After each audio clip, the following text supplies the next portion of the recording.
துரோணாச்சாரியரே வணக்கம். நான் துருபதன் மகள் என்பதால் தங்களின் மகள், பாண்டவர்களின் மனைவி என்பதால் தங்களின் மருமகள் என்று என்னை ஆசீர்வதித்தீர்களே, அது பொய்யா ஆச்சாரியர் அவர்களே? இன்று நான் தங்களை மகளாக வணங்கட்டுமா, இல்லை மருமகளாக வணங்கட்டுமா,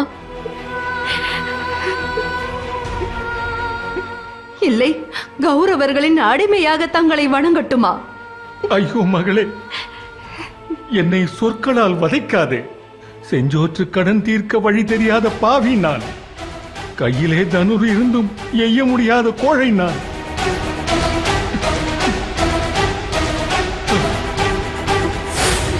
கிருபாச்சாரியாரே, தாங்கள் சந்தனு மாமன்னரின் மானசீக புத்திரர் அல்லவா? அவர் தன் அவையில் இப்படி ஒரு அனர்த்தத்தை கண்குளிர காணத்தான் தங்களை வளர்த்தாரா? தாங்களின் அஸ்திரங்கள் இந்த பேடிகள் முன் தலை குனிந்து நிற்கின்றதே ஏன்?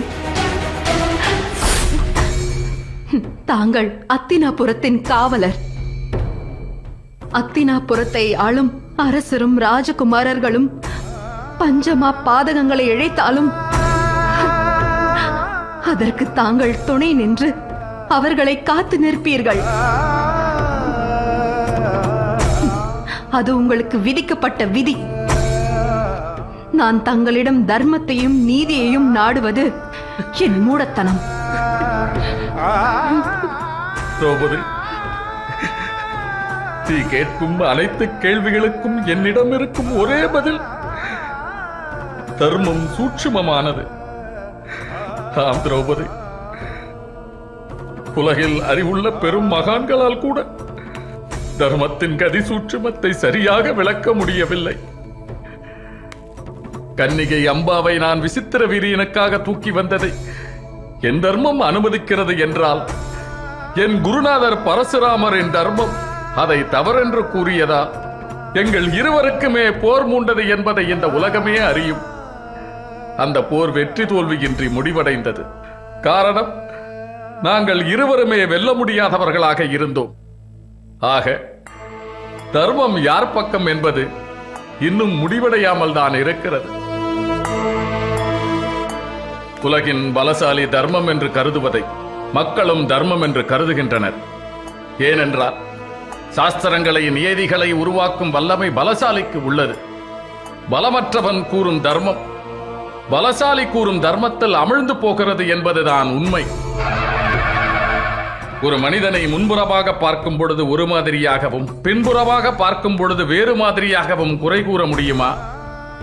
அல்லது பார்ப்பவர் நிற்கும் இடத்தை தான் குறை கூற முடியுமா? இப்பொழுது நடந்துள்ள செயலும் அப்படித்தான் உள்ளது.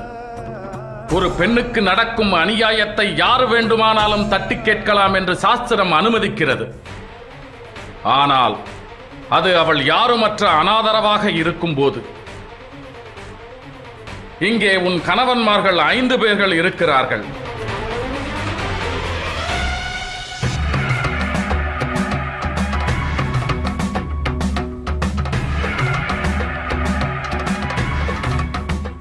உனக்கு நடக்கும் கொடுமையை தட்டி கேட்கும் முழு உரிமையும் அவர்களுக்குத்தான் உள்ளது. அவர்களை மீறி இன்னொருவர் தர்மத்தை பற்றி பேசும்போது விளைவு விபரீதத்தை உண்டாக்கும். அதனால் நீ இதை பற்றி உன் கணவர் தர்மனிடம் தான் கேட்க வேண்டும். உன் கேள்விகளுக்கு பதில் சொல்ல வேண்டிய முதல் நபர் தர்மன் தான்.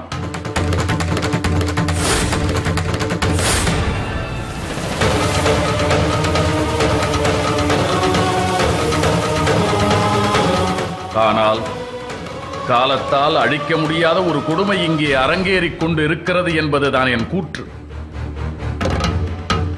அதற்கான பலன்களை அவரவர்கள் அனுபவிப்பார்கள் என்பதுதான் நிச்சயமான உண்மை.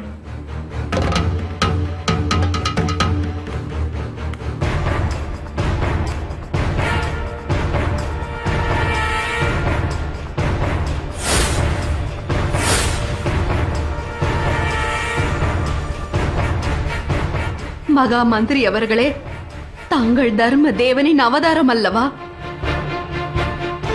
தங்கள் முன் இத்தனை அதர்மம் நிகழ்ந்தும் ஏன் இப்படி கை கட்டி வாய் மூடி அமைதி காத்துக் கொண்டிருக்கின்றீர்கள்?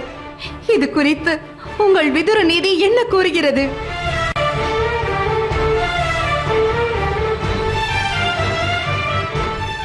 தர்ம தேவனான தங்களிடம் என் கேள்விக்கு பதில் இல்லையா?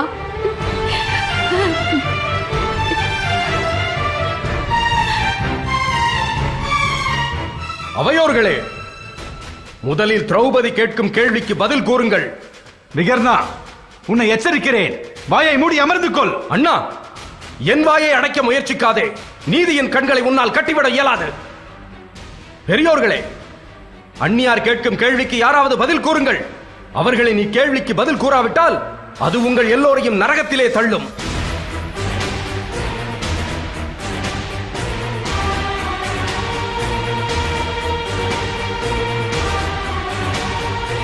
தாத்தா, சித்தப்பா, அரசே, குல குருக்களே, அந்நியார் கேள்விக்கு பதில் கூறுங்கள்.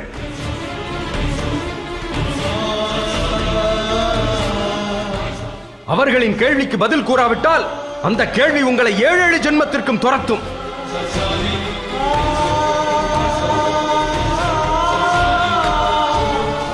நான் அறிந்த நீதியை இவ்வவையிலே எடுத்துரைக்க விரும்புகிறேன். சூதாடுவது, வேட்டையாடுவது, சிற்றின்பத்திலேயே மூழ்கி கிடப்பது மற்றும் மது அருந்துவது இவையாவும் தர்மத்திற்கு புறம்பானது. ஆகவே அந்நியாரை பணயம் வைத்ததும் பணயத்தில் அவரை வென்றதும் தர்மத்திற்கு புறம்பானது என்பதை நான் உரக்க உரைப்பேன். விகர்ணா,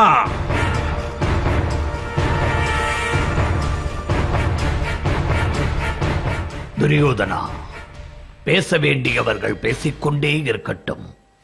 நமக்கு கிடைக்க வேண்டியது கிடைத்து விட்டதல்லவா? அரசே, தங்களின் அன்பிற்குரிய தம்பி பாண்டு மாமன்னரின் குலமகள் திரௌபதி வணங்குகிறேன். தாங்கள் மாவீரர், அத்தினாபுர சாம்ராஜ்யத்தின் பேரரசர். பிறக்கும் போதே பார்வையின்றி பிறந்தீர்கள். இல்லையே, இன்று உங்கள் அவையில் உங்கள் குலமகளின் நிர்கதியை கண்டு நிச்சயம் நீங்கள் பார்வையை இழந்திருப்பீர்கள். உங்கள் அவையில் நடப்பது தர்மமா அரசே? என்னிடம் எதையும் கேட்காதே திரௌபதி, எதையும் கேட்காதே. தர்மன் உன்னை சூதாட்டத்தில் பணயம் வைக்கும் முன் என்னிடம் அனுமதி கேட்கவில்லை. அதேபோல் துரியோதனன் உன்னை சூதாட்டத்தில் வெல்வதற்கு முன் என்னிடம் அனுமதி கேட்கவில்லை. நான் இந்த சூதாட்ட அரங்கில் வெறும் கொழு பொம்மை போல் வீற்றிருந்தேன். அப்படி என்றால் எனக்கு இந்த அவையில் நீதி கிடைக்காதா? திரௌபதி, நீ இந்த அவையில் பிதாமகர் பீஷ்மாச்சாரியாரிடம் கேட்ட ஒவ்வொரு கேள்வியும் குரு வம்சத்தினர் இதயங்களை பிளந்து விட்டது. ஆனாலும் நீ இந்த கேள்விகளை கேட்க வேண்டியது எங்களிடம் அல்ல. பீஷ்மர் கூறியது போல உனது கணவர் தருமனிடம்.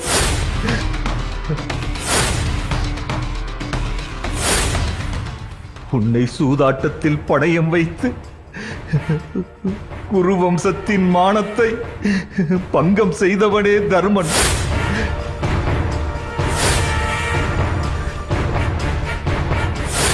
அவனிடம் சென்று கேள்.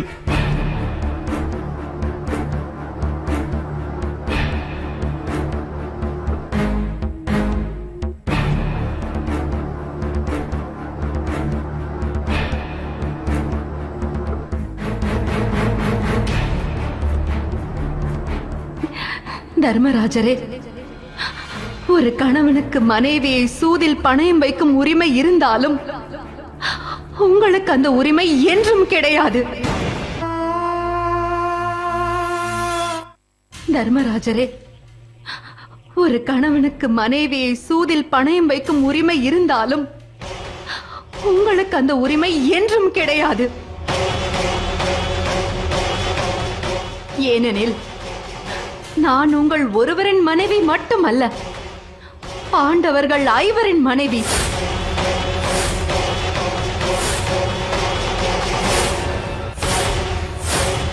மற்றவர்களின் மனைவியை சூதாட்டத்தில் பணயம் வைக்க உங்களுக்கு உரிமை கொடுத்தது யார்?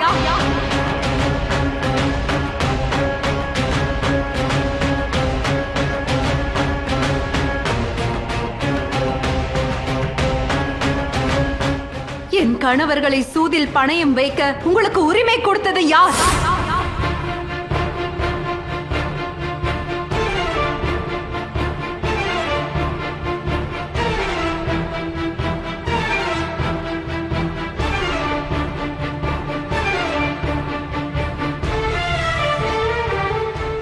இந்த உலகத்தில் இதற்கு முன் எத்தனையோ சூதாடிகள் இருந்திருக்கிறார்கள்.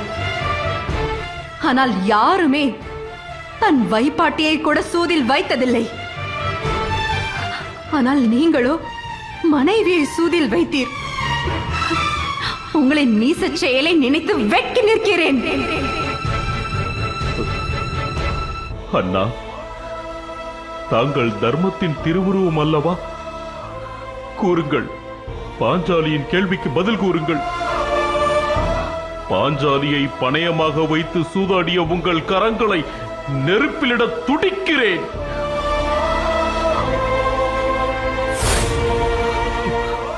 ஆனால் தாயின் கட்டளையும் சகோதர பாசமும் என்னை தடுக்கிறது.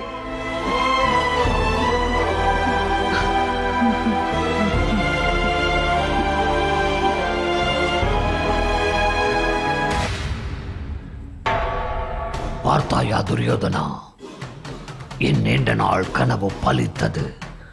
பாண்டவர்களின் ஒற்றுமை இன்றோடு குலைந்தது.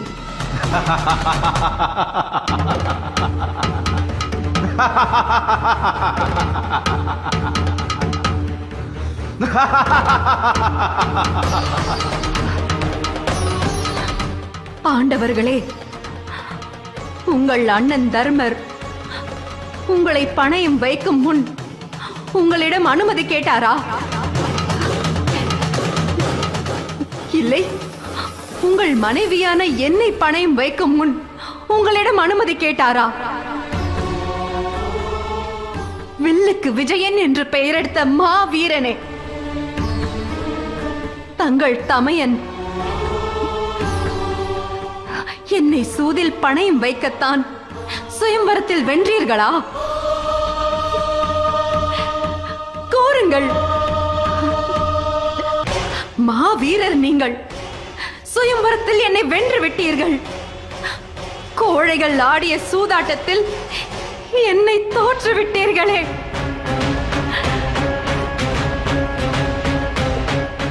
திரௌபதி, உன் கணவர்கள் அடிமைகள். அவர்களால் உன் மானத்தை காக்க இயலாது. ஆதலால் நீ தாசி என்பதை ஒப்புக்கொள்வதை தவிர வேறு வழி இல்லை. திரௌபதி, நீ 5 பேரை மணந்தாய்.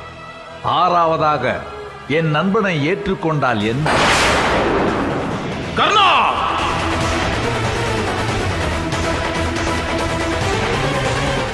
கர்ணா, பாதுகாப்பான இடத்தில் இருப்பதாக நினைத்துக் கொண்டு தன்னையே மறந்து பேசுகிறாய்.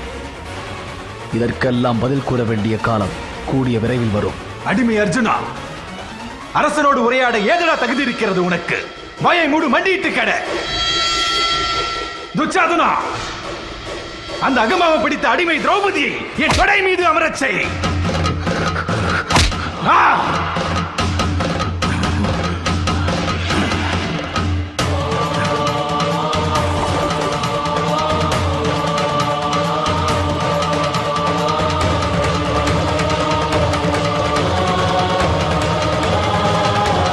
அடே துரியோதனா, தெய்வத்துக்கு நிகரான எங்கள் பத்தினியை நீ அவமானம் செய்தாய். நீசனே, நிறைந்த அவையில் சூளுரைக்கிறேன், கேள். நீ செய்த நீசத்தனத்திற்கு நீ காட்டிய துடையை பிளப்பேன். அப்படி பிளக்கவில்லை எனில் 7 ஜென்மங்களுக்கு நான் உனக்கு அடிமையாக இருப்பேன். அடிமையே, அரசகுமாரன் முன் சூளுரைக்க உனக்கு ஏதடா அதிகாரம்? சத்திரியன் என் மொழியில் மாத்தட்டி பேசுவதை இத்தோடு நிறுத்திவிடு. இல்லையே உன் மூச்சை நிறுத்தி விடுவேன். தர்மா, உன் தம்பிகள் எனது அடிமைகள் என்பதை அடிக்கடி மறந்து விடுகிறார்கள் போலும். உனக்கு உன் தம்பிகள் மீது உரிமை இருக்கிறதா இல்லையா? உன் சொல்லுக்கு உன் சகோதரர்கள் கட்டுப்படுவார்களா இல்லையா? உன் மனைவி பாஞ்சாலியை நீ பணயத்தில் வைத்து தோற்றதை அவர்கள் ஏற்றுக்கொள்வார்களா மாட்டார்களா? என் தம்பிகள் என் சொல்லுக்கு கட்டுப்பட்டவர்கள்.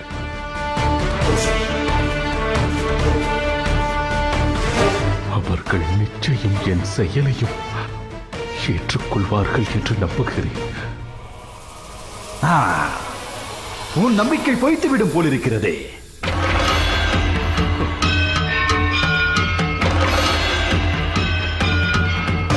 நாங்கள் பாஞ்சாலியை பணயத்தில் வைத்து தோற்றதை ஒப்புக்கொள்கிறோம்.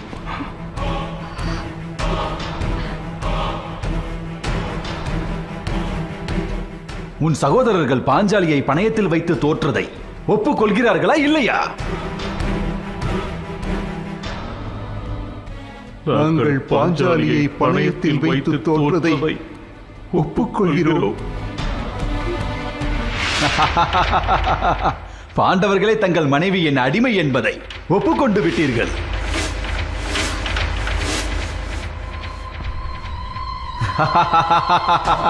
நண்பா, 5 ஆண்களோடு உறவு கொள்பவளுக்கு பெயர் மனைவி அல்ல, வேசி.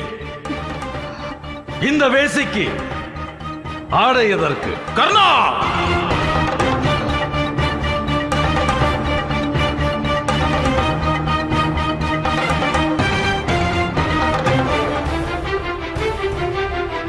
அடிமையே, அமர்ந்து கொள்.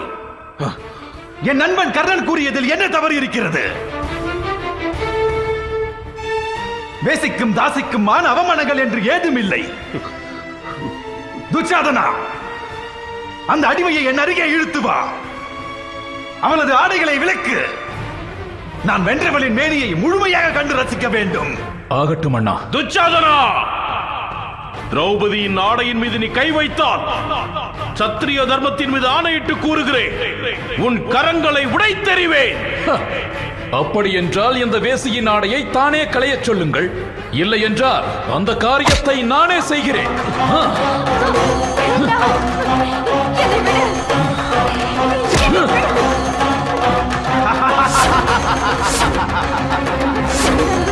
திரௌபதி,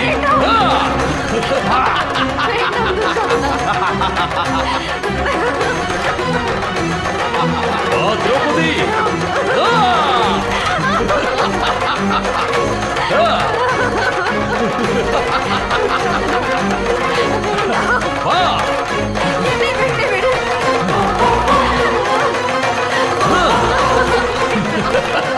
அண்ணா, இரு துச்சாதனா, விடாதே.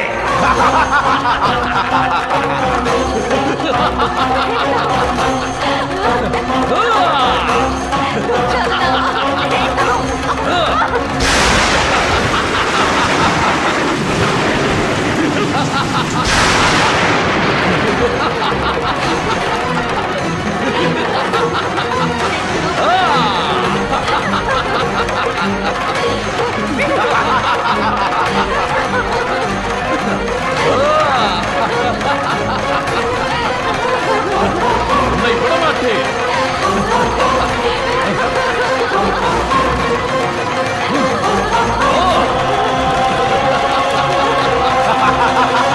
தப்பிச் செல்ல முடியாது.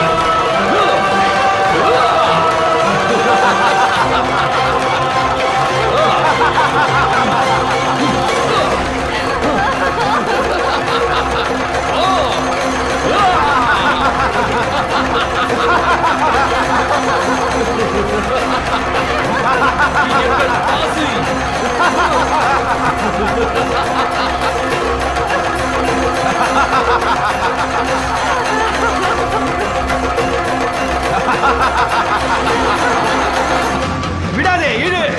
திரௌபதி,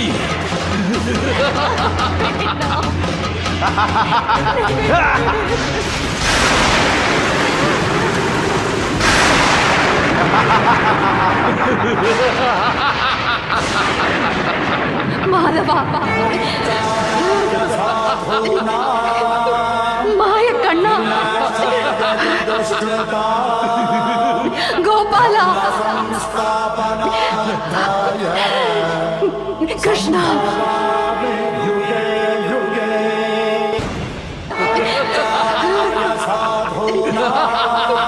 மாய கண்ணா,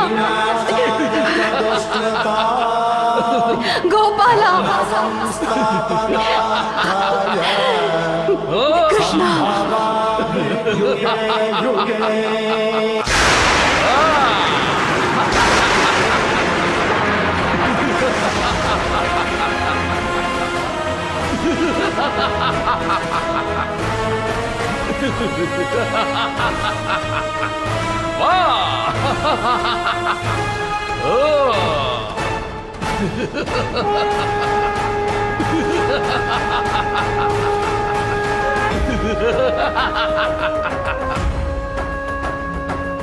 यदा यदा हि धर्मस्य ग्लानिर्भवति भारत अभ्युत्थानमधर्मस्य तदात्मानं सृजाम्यहम् यदा यदा हि धर्मस्य ग्लानिर्भवति भारत अभ्युत्थानमधर्मस्य तदात्मानं सृजाम्यहम्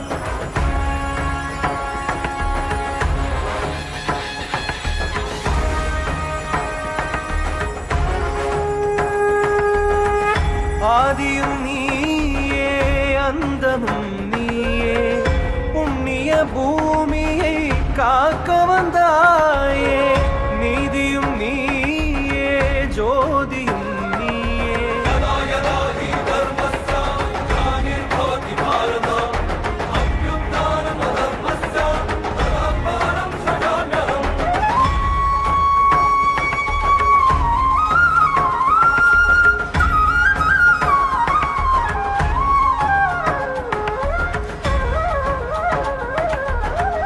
सृजाम्यहम् यदा यदा हि धर्मस्य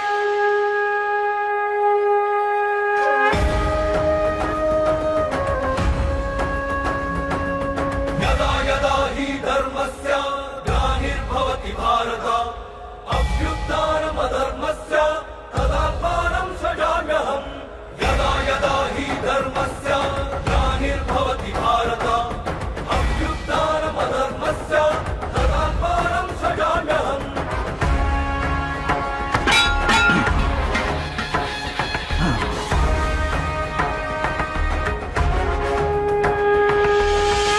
ஆதியும் நீயே அந்தமும் நீயே புண்ணிய பூமியை காக்க வந்தாயே நீதியும் நீயே ஜோதியும் நீயே यदा यदा हि धर्मस्य ग्लानिर्भवति भारत अभ्युत्थानमधर्मस्य तदात्मानं सृजाम्यहम्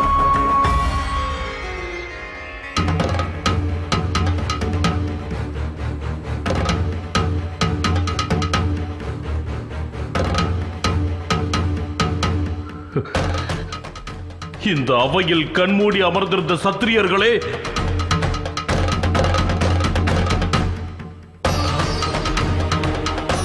அந்தணர்களே, கேட்டுக்கொள்ளுங்கள். எங்கள் மனைவி திரௌபதியை வேசி என்று நிறைந்த அவையில் மானபங்கம் செய்ய முயன்ற தீசர்களே, திரௌபதி பத்தினி என்பதை இங்கு நடந்த சம்பவம் நிரூபித்து விட்டது. தெய்வம் எங்கள் பக்கம் என்பதை அகிலம் அறிந்து கொண்டது. அடே துட்சாதனா, அக்னியில் பிறந்த பாஞ்சாலி சபதமிடுகிறேன், கேட்டுக்கொள். உன் நெஞ்சை பிளந்து உன் குருதியை எடுத்து என் கூந்தலில் நெய்யாக பூசிய அன்றே, உன்னால் அவிழ்ந்து கிடக்கும் என் கூந்தலை நான் அள்ளி முடிவேன். இது சத்தியம்.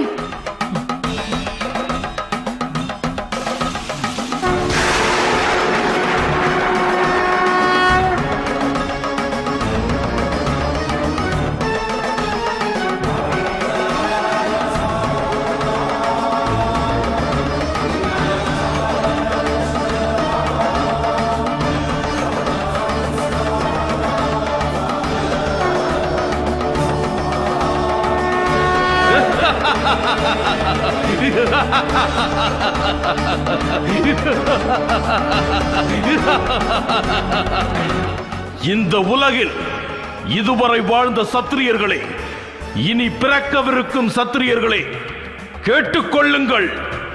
இப்படி ஒரு சபதத்தை ஒருவனும் செய்திருக்க மாட்டான், இனியும் செய்ய மாட்டான். நான் பாண்டுவின் புத்திரன் பீமன் இந்த சபதத்தை மேற்கொள்கிறேன். யுத்த களத்தில் துச்சாதனன் மார்பை பிளந்து அவனது இரத்தத்தை எடுத்து பத்தினியான திரௌபதியின் கூந்தலில் பூசுவேன். இது சத்தியம்.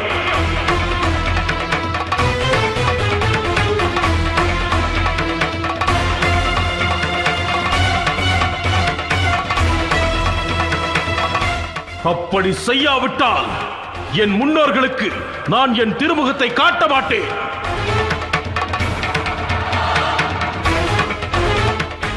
நான் பாண்டுபுத்திரன் அர்ஜுனன் சபதம் மேற்கொள்கிறேன்.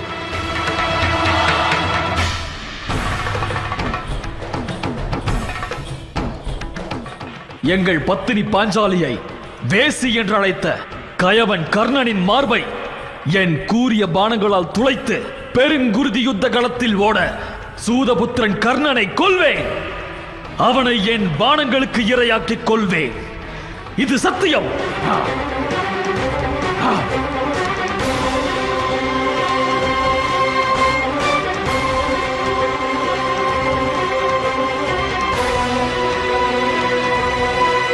நான் சகாதேவன், பாண்டு மாமன்னரின் புத்திரன், சபதம் மேற்கொள்கிறேன்.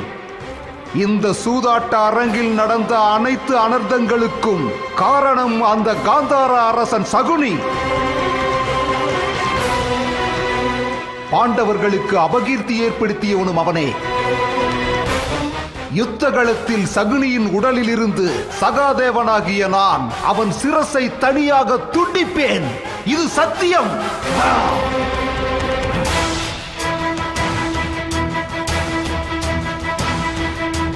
நான் நகுலன், மாத்ரியின் மைந்தன், பாண்டுவின் புத்திரன்.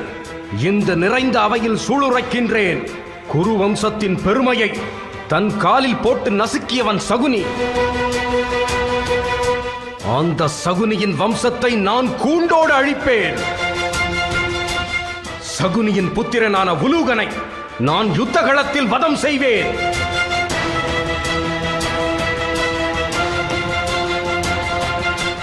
இது சத்தியம்.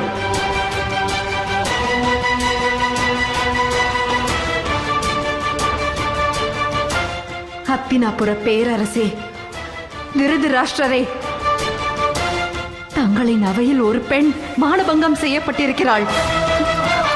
ஒரு பெண்ணின் மேனியை காற்று கூட தீண்ட அஞ்சும். கதிரவன் கூட அவள் மேனியை காண கூசுவான். ஆனால் குரு வம்சத்தின் பெரியோர்களே, உங்களின் கண் முன்னே ஒரு பெண்ணின் ஆடையை நீக்கி மானபங்கம் செய்திருக்கிறார்கள். உங்களால் எப்படி இதை பார்த்து கொண்டிருக்க முடிந்தது? இன்னும் எதை காண இப்படி மௌனித்து ஊமையாக இருக்கின்றீர்கள்?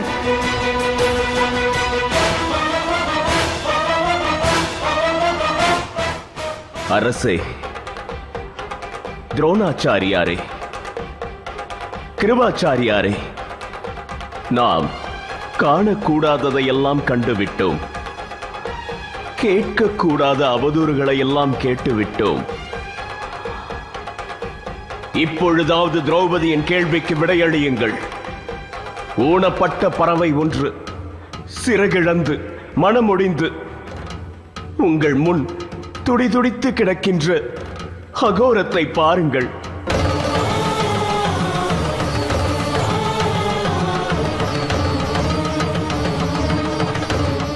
திரௌபதி தன் மானத்தை இழந்து பரிதவித்துக் கொண்டிருக்கின்றாள்.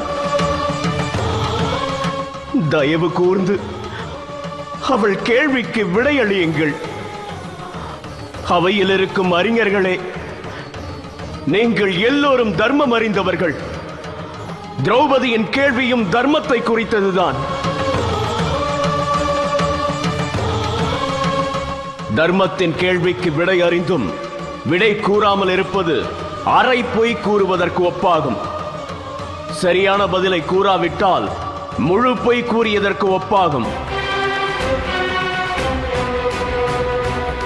அவையோரே, கூறுங்கள், அரை பொய் உரைத்த பாவத்தை சுமக்கப் போகிறீர்களா, இல்லை முழு பொய் உரைத்த பாவத்தை சுமக்கப் போகிறீர்களா?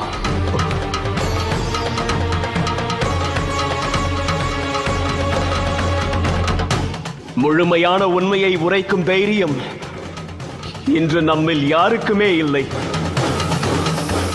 நாம் இனிமேலும் வாய் மூடி மௌனித்திருக்க முடியாது. நம்மில் யாரேனும் திரௌபதியிடம் சென்று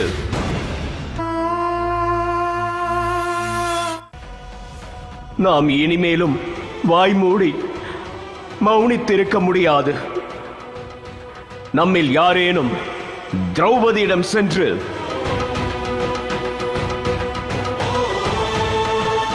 கண்ணீரை துடைத்துக் கொண்டு இந்த அதர்மிகள் நிறைந்த அவையிலிருந்து வெளியேறி விடு என்று கூற வேண்டும். ஏனென்றால் இந்த சபை பிணங்கள் அமர்ந்திருக்கும் சபை. ஆம், உயிரற்ற சடலங்கள் அமர்ந்திருக்கும் சபை.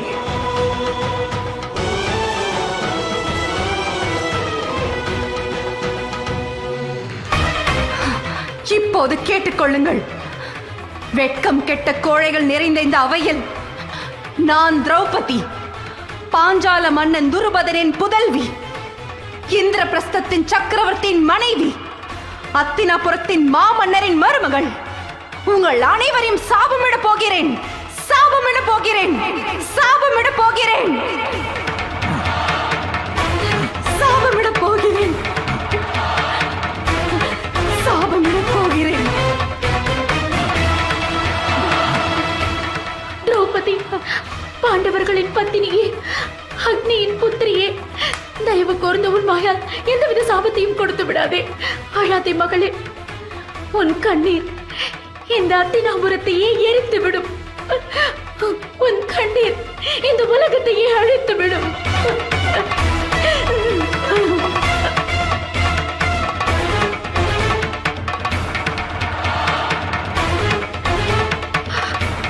துரியோதனா,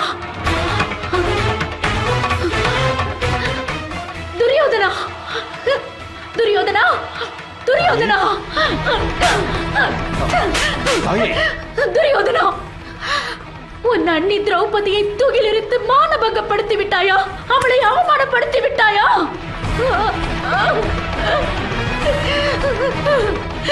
உன்னை இன்று வயிறை தீயினால் சுட்டெரிக்க துடிக்கிறேன். உனக்கு பாலூட்டிய மார்பை அறுத்தறிய துடிக்கிறேன். சகோதரா சகுனி, உன்னை போன்ற ஒரு ஈன பிறவியை நான் இதுவரை அறிந்ததில்லை. நீ பிறந்த வயிற்றில் நானும் பிறந்ததை எண்ணி வெட்கமுறுகிறேன், வெட்கமுறுகிறேன். துரியோதனா, நீ பிறந்தவுடன் விதுரர் சரியாகத்தான் சொன்னார். உன்னை கொல்வதில் தான் அத்தினாபுரத்தின் நலன் உள்ளது என்று. ஆனால் புத்திர பாசம் என்னையும் உன் தந்தையையும் கட்டி போட்டு விட்டது.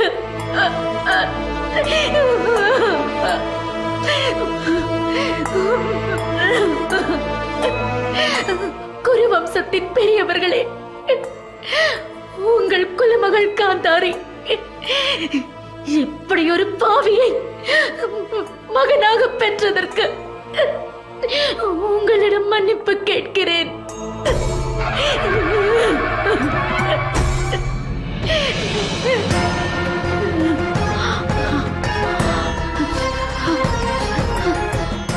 அரசே, அரசே, உங்களுக்கு பார்வை இல்லை என்பது எனக்கு தெரியும். ஆனால் செவிகள் உள்ளனவே, வாய் திறந்து பேச நான் உள்ளதே. பின் எதற்கு மௌனித்து இருக்கிறீர்கள்? உங்களுக்கு பெண்ணின் சாபத்தை கண்டு அச்சமில்லையா? இந்த திரௌபதி சபித்தால் அந்த கடமை இந்த அத்தினாபுரம் அஸ்தியாகும் என்பதை நீங்கள் அறியவில்லையா? அவளது கண்ணீர் இந்த பெரும் தேசத்தையே வீழ்த்துவிடும் என்பதை உணரவில்லையா? இந்த திரௌபதியின் கோபம் இந்த உலகையே மண்ணோடு மண்ணாக அழிக்க வல்லது என்பதை இன்னும் ஏன் தாங்கள் உணரவில்லை? மகளே, உன் அத்தை உன்னிடம் கை கூப்பி மன்றாடுகிறேன். இவ்வம்சத்தை சபித்து விடாதே, சபித்து விடாதே. இந்த அவையில் இருப்பவர்கள் தவறிழைக்கலாம், ஆனால் என்னவர்கள்? இவர்கள் உன் உறவினர்கள் மகளே. பிதாமகர் பீஷ்மர், சித்தப்பா விதுரர், பெரியப்பா திருதராஷ்டிரர், குரு துரோணர், குலகுரு கிருபாச்சாரியர் ஆகியோரை மன்னித்து விடு மகளே, மன்னித்து விடு.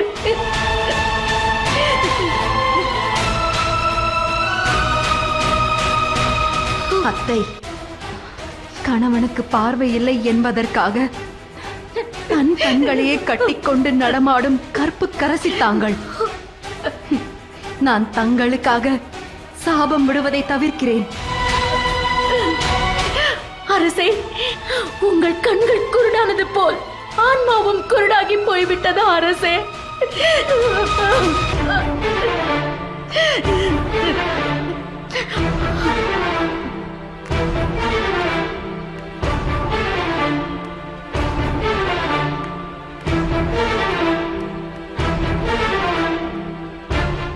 காந்தாரி, நீ சரியாகத்தான் சொன்னாய் காந்தாரி. என் கண்கள் மட்டுமல்ல, என் ஆன்மாவும் குருடாகித்தான் போனது. அதனால் தான் இத்தனை பெரிய அதர்மம் இந்த அவையில் அரங்கேறி இருக்கிறது.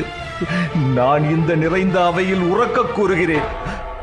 பீஷ்மாச்சாரியார், துரோணாச்சாரியார், கிருபாச்சாரியார், விதுரன் சாட்சியாக சொல்கிறேன்.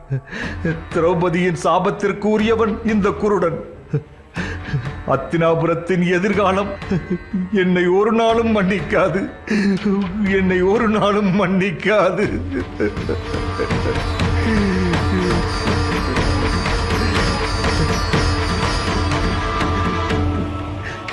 மகளே பாஞ்சாலி, என் அருகில் வா.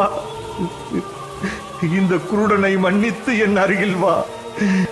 திரௌபதி, நீ இந்த குருடனை மன்னித்து விட்டாய் என்றால் நான் தரும் 3 வரங்களை நீ ஏற்றுக்கொள்ளத்தான் வேண்டும்.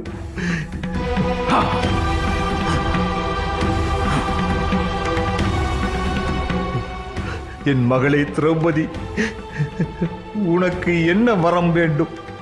கேள். என் உயிரை வேண்டுமானாலும் கேள். இதே கணம் உன் பாதங்களில் சமர்ப்பித்து நான் செய்த பாவத்தை கழுவ முயல்கிறேன். கேள் திரௌபதி, கேள். கேள் திரௌபதி, கேள். நீ வேண்டிய வரத்தை கேள்.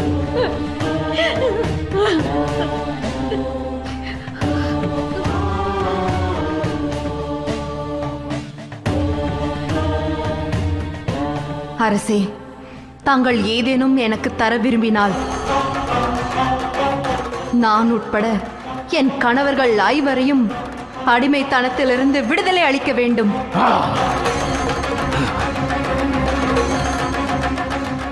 சூதபுத்திரன் கர்ணன் கூறியபடி எனது புத்திரர்கள் ஒருபோதும் தாசியின் புத்திரர்கள் ஆகிவிடக்கூடாது. அப்படி அவர்கள் அழைக்கப்படவும் கூடாது.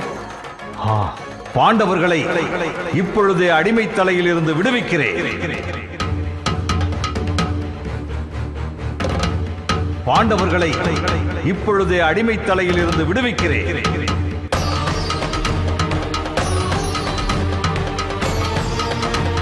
பாண்டவர்களை இப்பொழுதே அடிமை தலையில் இருந்து விடுவிக்கிறேன்.